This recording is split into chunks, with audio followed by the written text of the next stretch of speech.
I just wanted to do a basic video on why you need to be weary of what I eat in a days, or whenever somebody tells you how much food that they eat.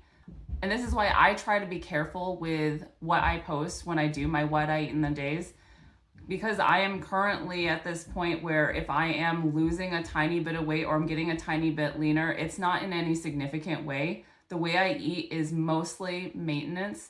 And if it looks like I'm eating big, and it does, it looks like I eat a lot compared to a lot of people, it makes sense because I am not drastically losing weight.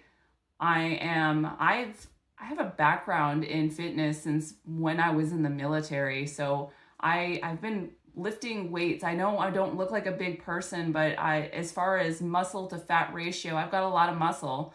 And I'm also breastfeeding twin toddlers. That takes a lot out of the body. So don't ever compare yourself to anybody else. It's like, why is she eating that much? Well, sometimes you need to realize that it takes less than you think sometimes to lose weight. And sometimes it doesn't take that much either. Like if you want to do this over the long term, it doesn't take that much to, be consistent with it's the consistency part. Consistency is what gets you to lose weight. I believe that.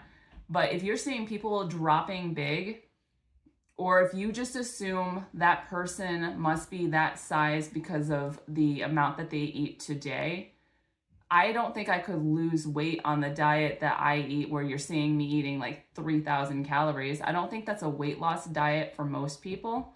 It can be for some, and I'm talking about women. Obviously, there are men who can lose weight on 3,000 calories a day. It might take fewer calories than you think to lose the weight, and it will also take more. Like your body might need a lot more calories to even gain the weight, because your body just likes to stay right where it's at. It doesn't like to gain, it doesn't like to lose, it just likes to stay right at that homeostasis.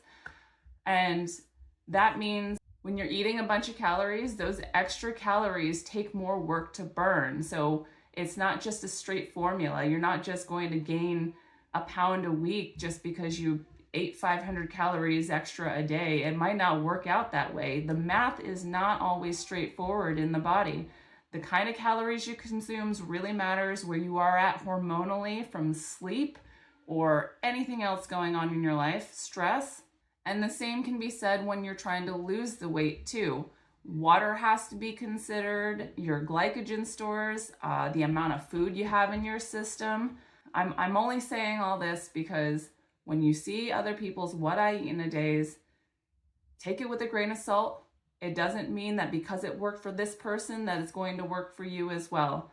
A lot of us try to show what we eat simply because we're trying to show how it fits into the life. I show you, hey, this is what I'm eating and this is kind of how I'm eating it.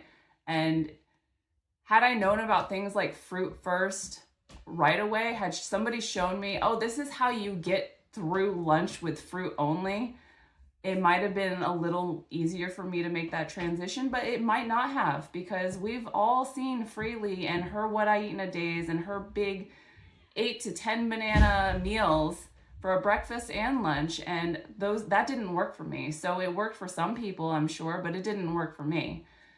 So and it might have worked for me now, but not worked for me 10 years ago. So this is why I'm a big fan of the small tweaks, make changes to see the goals that you like, and do not take anything that anybody is eating as the gospel. Just because they eat that way and they're maintaining their weight doesn't mean that's what they ate to get to that point.